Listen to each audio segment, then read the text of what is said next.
x1 comma x2 comma x3, x1 comma x2 comma x3, if x1 comma x2 comma x3 as well as y1 comma y2 comma y3 are in geometric progression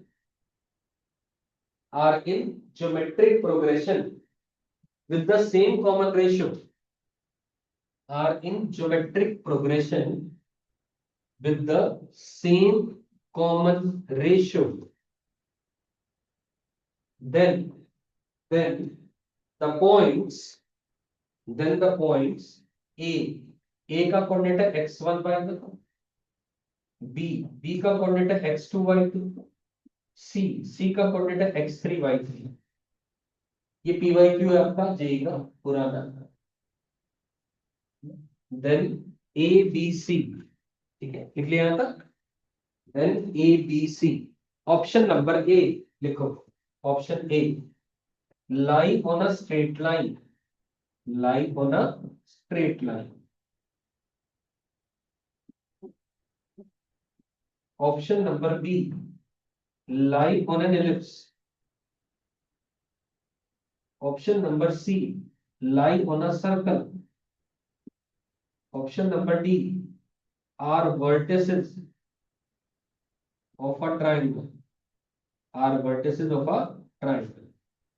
चार option, one of the option is correct. Correct.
क्या करेंगे इस question में?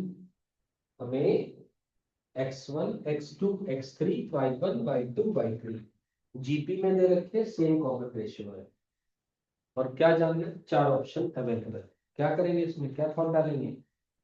Basic thought है बिल्कुल।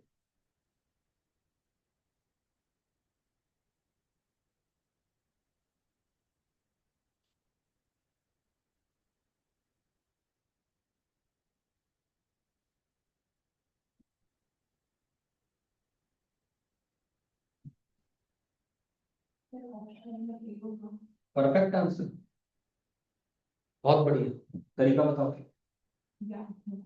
ये तो कोई बात नहीं है, तरीका बताओ। कोई बात नहीं, आंसर का तरीका भी तो याद होना चाहिए ना फिर। बताओ बताओ, सोचो।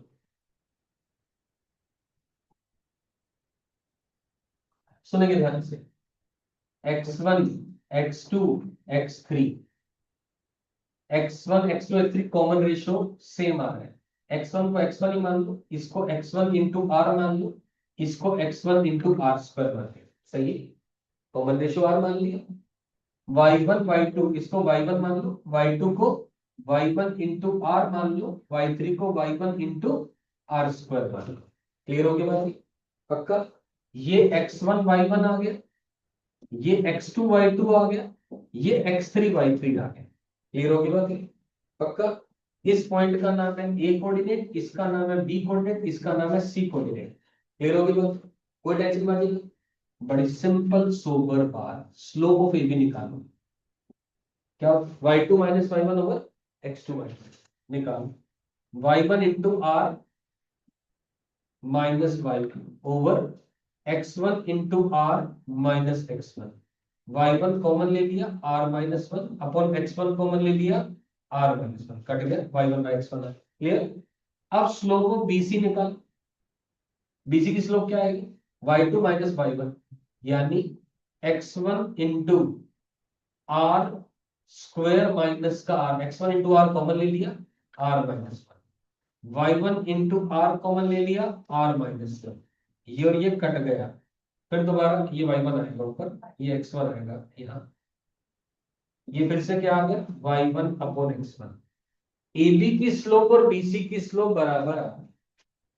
AB की स्लोप, मान लो AB एक लाइन थी, ये A ये B, BC की भी स्लोप इसके बराबर है, लेकिन AB और BC के अंदर में B पॉइंट कॉमन आ गया, तो पक्की बात है ये ऐसा ही लाइन कर रहा है, तो पक्की बात ये एक स्ट्रेट लाइन ही है, बात खत्म हो गई। समझ में आ गई, पक्का क्लियर है, जीरो कंफ्यूजन इसमें आया, समझ, सोचने का ढंग क्लियर हो।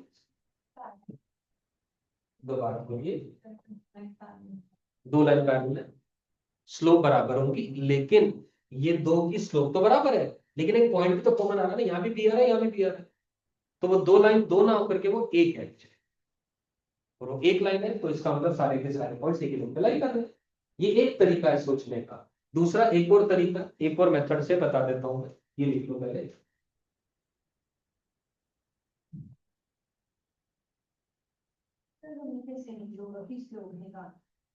बिल्कुल सही बात है, आपका वैलिड सवाल है। यहाँ पे चार ऑप्शन दे रखे हैं, देखो। सबसे पहले स्ट्रेट लाइन पे लाइन कर रहा है या नहीं लाइन कर रहा है, एक बात आ गई दिमाग में, मुझे भाई इसको तो सोचना आता ही नहीं, लाइन करने में, ये मुझे नहीं पता तरीका। सर्कल पे लाइन कर रहा है या नहीं लाइन कर रहा है, ये कैसे पता चलेगा। तीन पॉइंट सर्कल पे लाइन कर रहे हैं, वो तभी लाइन करेंगे जब तीनों नॉन कोलिनियर हो। तीनों क्या हो, तीनों अगर पॉइंट एक लाइन पे लाइन कर नहीं रहे तो कोलिनियर नहीं है, तो पक्की बात है वो ट्रायंगल बनेगा। आयन, तीन पॉइंट एक लाइन पे नहीं लाइन कर रहे तो पक्की बात है क्या बनेगा, ट्रायंगल बनेगा, और ट्रायंगल बनेगा तो पक्की बात है सर्कल पे भी लाइन करेंगे, पक्की बात है। तो पक्की बात है, मुझे साफ साफ पता लग रहा है, फिर तो सी और डी दोनों ही करेक्ट होंगे। इसीलिए सबसे पहला ख्याल मन में ये गया है स्लोप चेक, ये इसके पीछे का लॉजिक। मेरी बात समझ आई। तीन जब भी पॉइंट दिए गए होंगे, आप हमेशा यही चेक करोगे क्या वो ट्रायंगल बन रहा है कि नहीं बन रहा, एक लाइन पे लाइन कर रहा है कि नहीं लाइन कर रहा है। दूसरी बात, मान लो स्लोप का नहीं है, तो ये कह रहा है कि यार the vertices of a triangle, ये भी तो एक ऑप्शन है। ट्रायंगल बन रहा है कि नहीं बन रहा है, ये तो मन में आएगा ना। ट्रायंगल कब नहीं बनेगा तीन पॉइंट से, या यूं कहूं दूसरी भाषा में एरिया जीरो आएगा, या यूं कहूं ट्रायंगल का एरिया जीरो आएगा। ट्रायंगल का एरिया कैसे निकालते हैं, अब मेरी बात समझो, एरिया ऑफ ट्रायंगल की मेथड नंबर 2, हाफ ऑफ, क्या होता है formula, x1 y1 1, x2 y2 1, x3 y3 1, correct है बात ये। x1 कौन है, ये रहा, y1 1, x2 कौन है, x1 इंटू आर, और ये कौन है, y1 into r 1, x1 into r square, y1 into r square 1। ये क्लियर हो गया, सही है ना ये। अब एक तरीका तो मैंने आपको डिटरमिनेंट सॉल्व करना सिखा रखा है, सिखा रखा है, उससे चेक करोगे आंसर जीरो आ जाए, वो नहीं करना है। एक और थॉट है, जो कि 12वीं क्लास में डिटरमिनेंट चैप्टर आता है निकल के, 12वीं क्लास में डिटरमिनेंट चैप्टर मैंने जब आपको डेट सिखाया भी था, तब भी बताया था डेट की कुछ प्रॉपर्टीज होगी, वो प्रॉपर्टी का व्याख्यान अभी कर दे रहा हूँ। क्या है वो प्रॉपर्टी, डिटरमिनेंट की प्रॉपर्टी कहती है, जिसको रोज बोलते हैं, row number 1, row number 2, row number 3, इसको बोलते हैं column number 1, column number 2, column number 3। Periodic table जैसे होता है ना, उसमें रो और कॉलम होता है, ऐसे यहाँ पर रो और कॉलम इस तरीके से डिफाइन किया जाता है। क्लियर होगी बात, समझ आ गया बात। रो और कॉलम में डिटरमिनेंट की प्रॉपर्टी कहती है, एक रो या एक कॉलम में से एक एलिमेंट अगर सब जगह आ रहा है वो कॉमन लिया जा सकता है, यानी x1 x1 x1 यहाँ आ रहा है तो हाफ ऑफ x1 आ गया, तो यहाँ पे y1 को लिया 1 r r square, 1 r r square 1 1 1, ये बन गया। हाँ यार, ये डेट की प्रॉपर्टी। दूसरी डेट की एक और प्रॉपर्टी क्या कहती है, अगर एक रो या एक कॉलम के सारे एलिमेंट सेम है रिस्पेक्टिव प्लेस पर, यहां यहां यहां यहां यहां यहां, सॉल्व मत करो, आंसर जीरो लिख दो चुपचाप, ये डेट की प्रॉपर्टी है। अगर डेट की कोई दो रो या कोई दो कॉलम एटलीस्ट वर्ड यूज कर रहा हूं, दो से ज्यादा हो तब भी बात एप्लीकेबल है। अगर सेम है रिस्पेक्टिव प्लेस पर, ये नहीं ये वन यहां आ रहा है तो वन यहां आ जाए, नहीं, same position same position same position पर, तब आंसर डायरेक्टली जीरो आ जाएगा, सॉल्व करने की जरूरत नहीं। समझ में आगे बात की। डिटर्मिनेंट की कुल मिलाकर के 7 या 8 प्रॉपर्टी होती है, जिनमें से 2 मैंने आपको बता दी थी। पहला कॉमन लेने वाली बात, दूसरा सेम हो अगर कॉलम्स तो या रोज एटलीस्ट दो, तो आंसर जीरो आ जाएगा। क्लियर हो गया पक्का? तो ये एक दूसरा तरीका है सोचने का। समझ आ गई बात? क्लियर भाई साहब? हो गया क्वेश्चन? आखिरी हो गया, उससे पहले वाला बच रहा है? ठीक, बताओ तो कौन से वाले का आ गया? नाइन नाइन बच रहा है, ये complete done.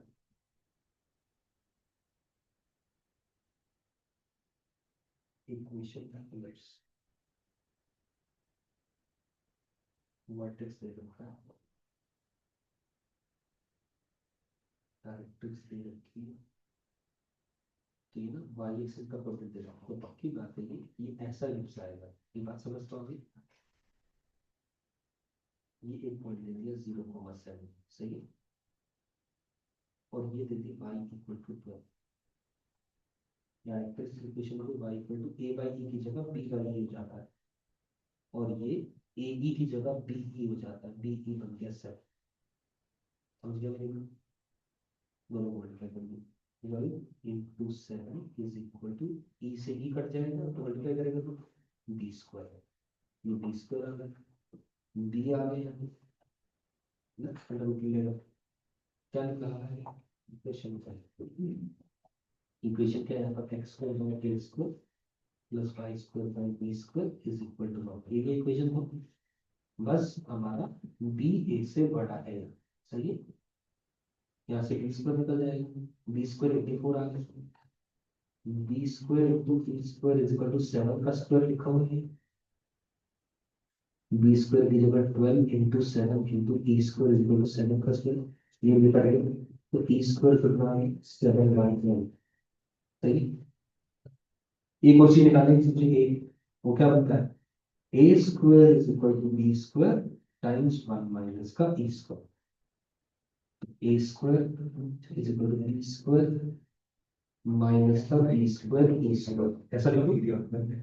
A square is equal to b square कितना है 12 into 7, b square into e square कितना है 7 का स्क्वायर, यहाँ से समझ आया पक्का?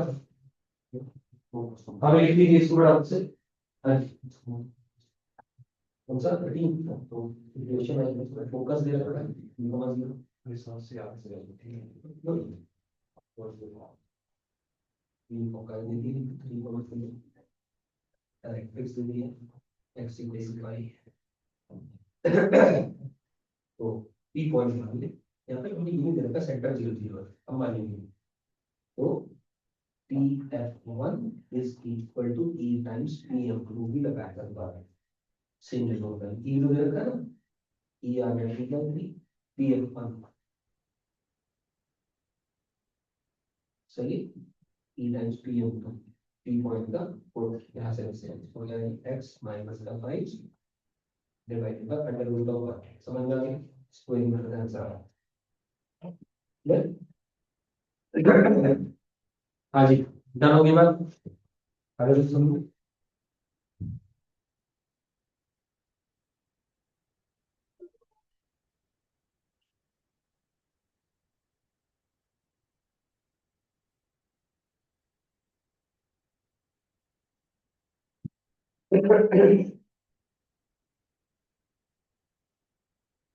डन। एडजस्टमेंट नहीं, कोई दो रो या कोई दो कॉलम, मान लो ये कॉलम और ये कॉलम सेम है यार, इसकी बजाय ये और ये सेम होता, या ये और ये सेम होता, या ये रो और ये रो सेम होती, या ये रो और ये रो सेम होती, कोई फर्क नहीं है। क्लियर? लेकिन इंपॉर्टेंट है respective position should be maintain.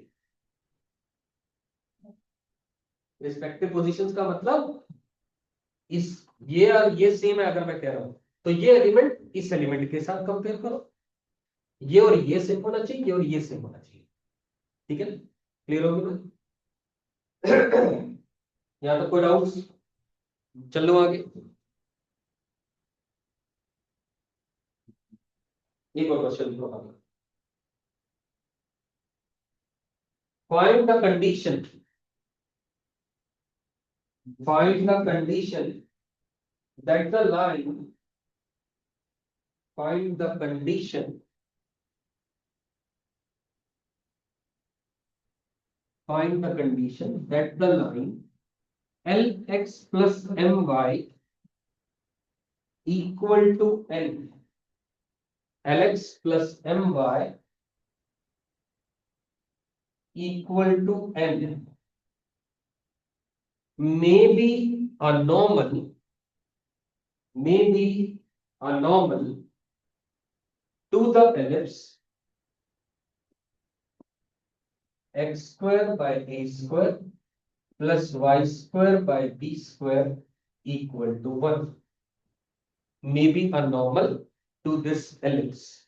दिमाग लगाए, मैंने आपको सारी प्रॉपर्टीज लगभग कवर करा दी है। नॉर्मल का क्वेश्चन बच गया था, वो भी करा।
समझ में क्या करेगी? ये लाइन एक नॉर्मल है इस इलिप्स को, इसके लिए कंडीशन है। तो नॉर्मल की इक्वेशन मुझे दे रखी है, एक नॉर्मल की मैं निकाल लूं, दोनों को क्या कर दूं, कंपेयर कर दूं। नॉर्मल की इक्वेशन किस फॉर्मेट में निकालूंगा मैं? स्लोप फॉर्म की। स्लोप फॉर्म में मैंने नॉर्मल की इक्वेशन नहीं लिखाई, प्लस माइनस करके लंबी जाती है, उसका यूज नहीं है। थीटा के टर्म्स में लिखो ना, सीधा सीधा, है ना। Normal at P, normal at P जिसका एक्सेंट्रिक एंगल थीटा है, क्या होती है? A x secant theta minus b y cosec theta is equal to a square minus b square. इसको l x plus m y equal to n, ये दोनों identical है, दोनों को कंपेयर करो। कंपेयर करोगे तो कंपेयर कैसे करते हैं? कोएफिशिएंट ऑफ एक्स का ratio is equal to coefficient of y का ratio is equal to constant. निकालो जरा।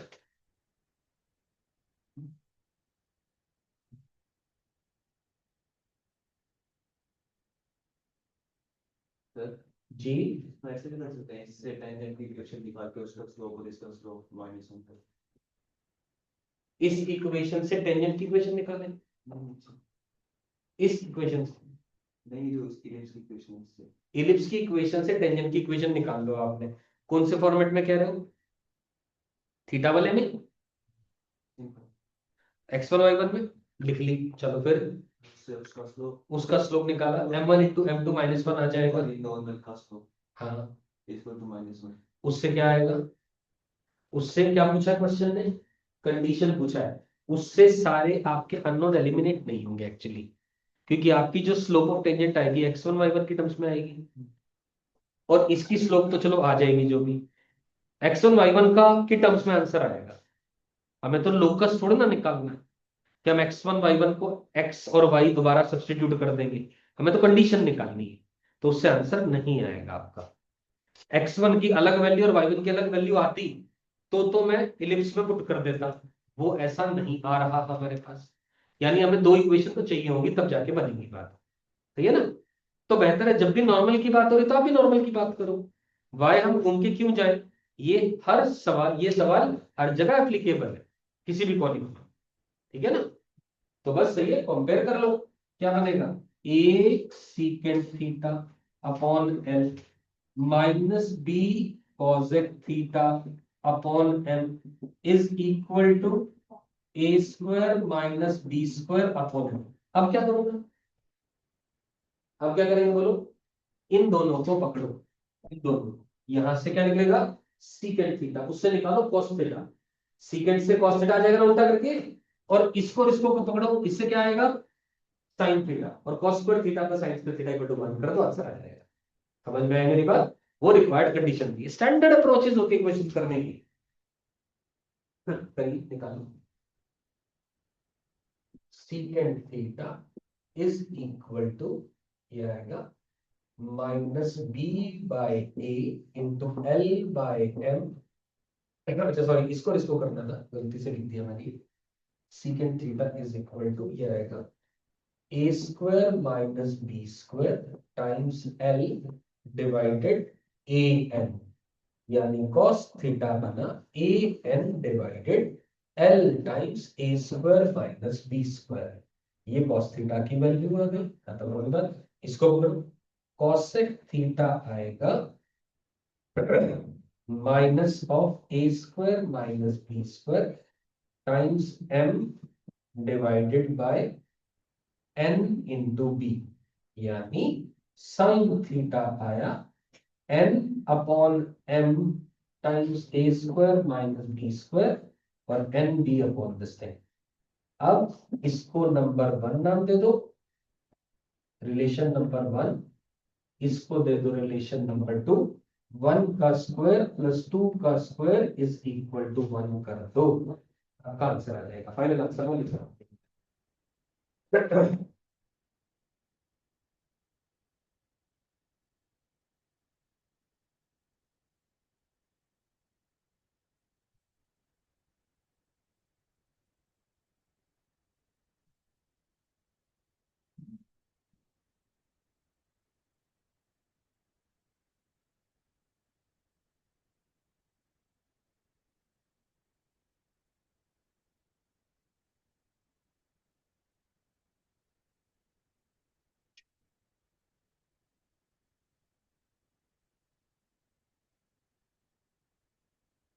ये आपका फाइनल आंसर है।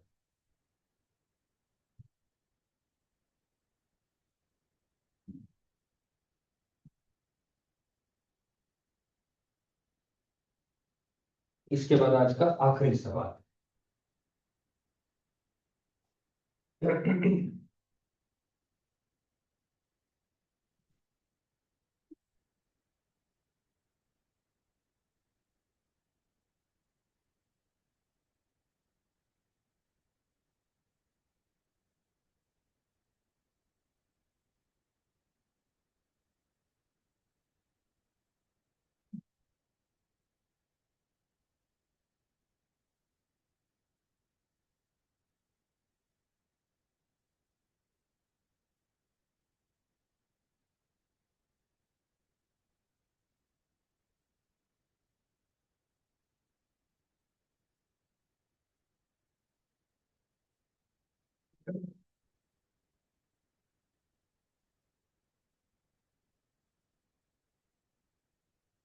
जो हो गया, सारे हो गए, दोबारा गो थ्रू कर ले, कोई दिक्कत हो दोबारा पूछ।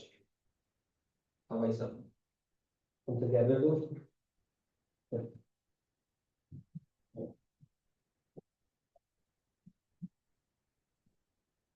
बोला शुरू करो क्वेश्चन, आगे डन, लिख। If tangent to the parabola, if tangent to the parabola y square equal to 4ax, if tangent to the parabola y square equal to 4ax intersect the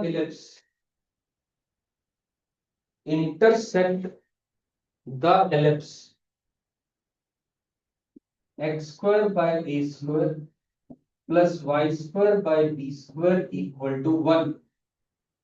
Intersect the ellipse at A and B, capital A and capital B. Tangent to the parabola, intersect the ellipse at capital A and capital B. Then find the locus of the point of intersection. Find the locus of the point of intersection of the tangents at A and B. Locus of the point of intersection of the tangents at A and B. Diagram बनाओ, देखो feel आ जाएगी, ऐसा लगेगा कि already किया हुआ है कुछ।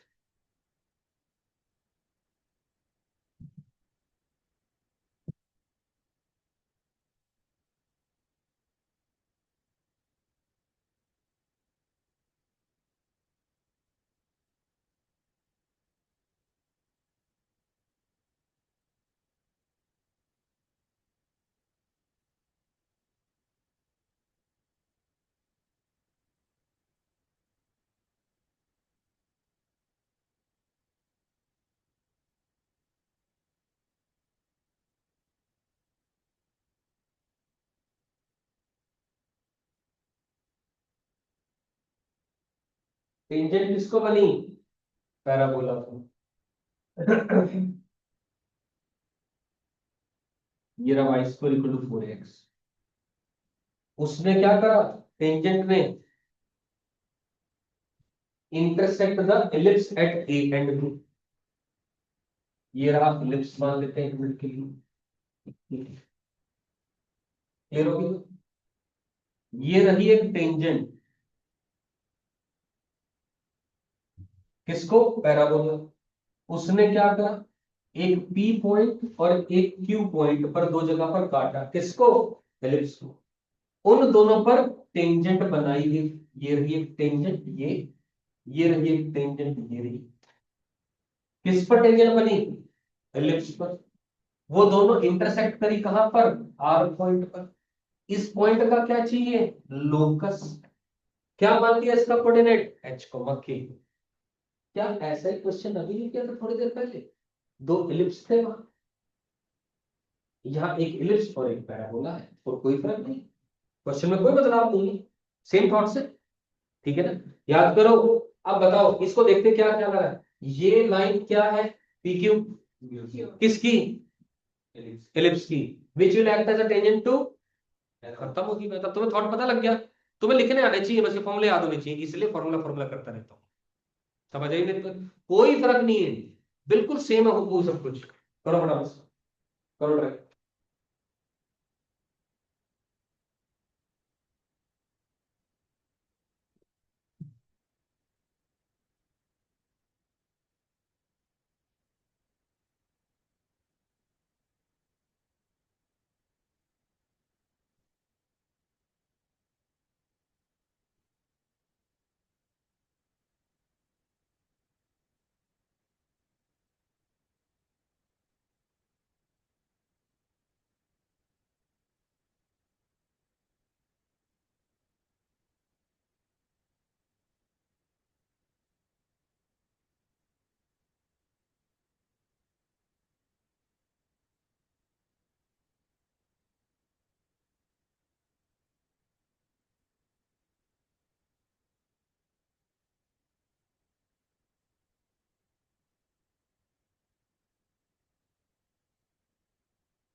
This is CUC of ellipse.